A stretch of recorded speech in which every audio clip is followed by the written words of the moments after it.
ಕೋಲಾರ ಜಿಲ್ಲೆಯ ಮುಳಬಾಗಿಲು ತಾಲೂಕಿನ ಪುರಾಣ ಪುಣ್ಯ ಪ್ರಸಿದ್ಧ ಕುರುಡುಮಲೆ ದೇವಸ್ಥಾನಕ್ಕೆ ಮಾಜಿ ಮುಖ್ಯಮಂತ್ರಿ ಯಡಿಯೂರಪ್ಪ ಅವರು ಭೇಟಿ ನೀಡಿ ವಿನಾಯಕನಿಗೆ ವಿಶೇಷ ಪೂಜೆಯನ್ನ ಸಲ್ಲಿಸಿದರು.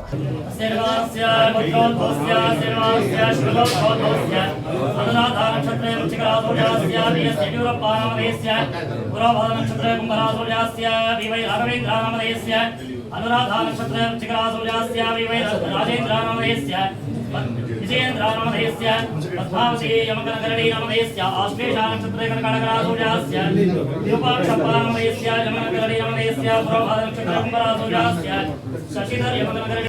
ನಂತರದಲ್ಲಿ ಮಾತನಾಡಿದ ಅವರು, ರಾಜ್ಯದಲ್ಲಿ ಬರಗಾಲ ಎದುರಾಗಿದೆ. ಸರ್ಕಾರವು ಯಾವುದೇ ರೀತಿಯ ಮುಂಜಾಗ್ರತಾ ಹಾಗೂ ಸೂಕ್ತ ಕ್ರಮಗಳನ್ನು ಕೈಗೊಳ್ತಾ ಇಲ್ಲ. ಶೀಘ್ರದಲ್ಲಿ ಬರ ಪರಿಹಾರದತ್ತ ಸರ್ಕಾರ ಗಮನ ಹರಿಸಬೇಕು.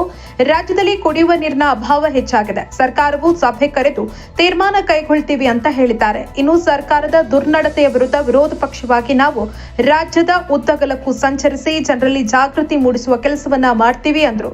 ವರದಿ ಸೈಯದ್ ಫಯಾಜ್, ಮುಳಬಾಗಿಲು.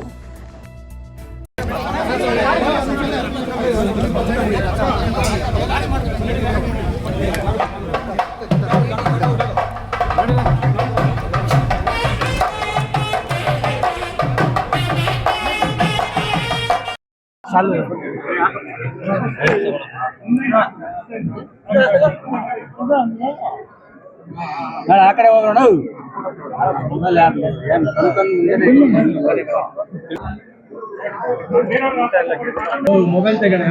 ಪ್ರಧಾನಿ ನರೇಂದ್ರ ಮೋದಿ ಅವರು ಇಡೀ ವಿಶ್ವಕ್ಕೆ ಮೆಚ್ಚುವ ರೀತಿ ಒಳ್ಳೆ ಕೆಲಸ ಮಾಡ್ತಾರೆ.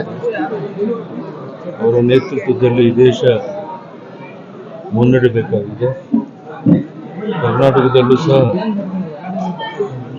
ಜನ ಇವತ್ತಿನ ಆಡಳಿತ ವೈಖರಿ ಬಗ್ಗೆ ಬೇಸತ್ತಿದ್ದಾರೆ, ಬದಲಾವಣೆಗೆ ಆತುರಿತಾ ಇದ್ದಾರೆ. ನಮ್ಮ ಪಕ್ಷದ ಅಧ್ಯಕ್ಷ ಆದಂಥ ವಿಜಯೇಂದ್ರ ಅವರು ಹಗಲು ರಾತ್ರಿ ರಾಜ್ಯದ ಉದ್ದಗಲಿಗೆ ಪ್ರವಾಸ ಮಾಡಿ ಪಕ್ಷವನ್ನು ಕಟ್ಟಿ ಅಧಿಕಾರಕ್ಕೆ ತರುವಂಥ ಪ್ರಯತ್ನ ಮಾಡ್ತಿದ್ದಾರೆ.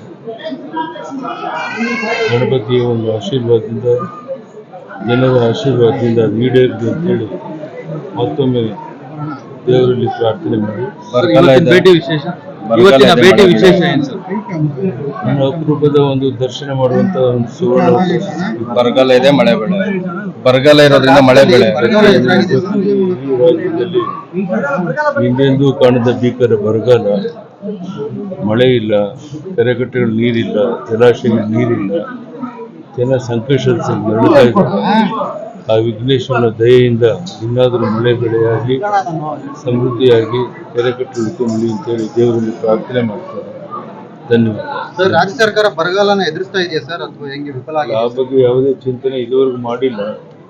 ಇವತ್ತೇನೋ ಮೀಟಿಂಗ್ ಮಾಡ್ತೀವಿ ಅಂತ ಹೇಳಿದ್ದಾರೆ, ಆದರೆ ಇದುವರೆಗೂ ಯಾವ ತ್ವರಿತಗತಿಯಲ್ಲಿ ಬರಗಾಲದ ಸಮಸ್ಯೆಯನ್ನು ಬಗೆಹರಿಸಿ ರೈತರ ಕಣ್ಣೀರನ್ನು ಒರೆಸಿ ಅವರು ನೆಮ್ಮದಿಯಿಂದ ಬದುಕಕ್ಕೆ ಬೇಕಾದ ವ್ಯವಸ್ಥೆ ಮಾಡೋಕ್ಕಾಗಿಲ್ಲ. ಎಲ್ಲ ಕಡೆ ಕುಡಿಯೋ ನೀರಿನ ಹಾಹಾಕಾರವು ಪ್ರಾರಂಭ ಆಗಿದೆ. ಯಾವುದಕ್ಕೂ ಈ ಸರ್ಕಾರ ಸ್ಪಂದಿಸ್ತಾ ಇಲ್ಲ. ಇನ್ನಾದರೂ ಅದಕ್ಕೆ ಸ್ಪಂದಿಸಲಿ ಅಂತ ಒತ್ತಾಯ ಮಾಡ್ತೇನೆ. ಸರ್, ವಿರೋಧ ಪಕ್ಷವಾಗಿ ಬಿಜೆಪಿ ಏನ್ ಮಾಡುತ್ತೆ ಸರ್? ವಿರೋಧ ಪಕ್ಷವಾಗಿ ಬಿಜೆಪಿ ಏನ್ ಮಾಡುತ್ತೆ ಸರ್? ವಿರೋಧ ಪಕ್ಷವಾಗಿ ಜನರಲ್ಲಿ ಜಾಗೃತಿ ಮೂಡಿಸುವಂತ ಮತ್ತು ಈ ಸರ್ಕಾರದ ಈ ಒಂದು ಜನ ವಿರೋಧ ನೀತಿ ಬಗ್ಗೆ ಜಾಗೃತಿ ಮೂಡಿಸುವಂತ ಕೆಲಸ ಮಾಡ್ತಾ ಇದ್ದೇವೆ. ರಾಜ್ಯದ ಉದ್ದಗಲಿಕ್ಕೆ ನಾವೆಲ್ಲ ಓಡಾಟ ಮಾಡ್ತಾ ಇದ್ದೇವೆ. ಬರುವಂತ ದಿವಸಗಳು ಒಳ್ಳೇದಾಗಲಿ ಅಂತ ದೇವರಲ್ಲಿ ಬಿಡದಿ ಟೌನ್ಶಿಪ್ ವಿಚಾರದ ನಿಮ್ ಬಿಜೆಪಿ ಸ್ಟ್ಯಾಂಡ್ ಏನಿದೆ? ಜೆಡಿಎಸ್ ಪ್ರತ್ಯೇಕ ಹೋರಾಟ ಮಾಡ್ತಾ ಇದೆ.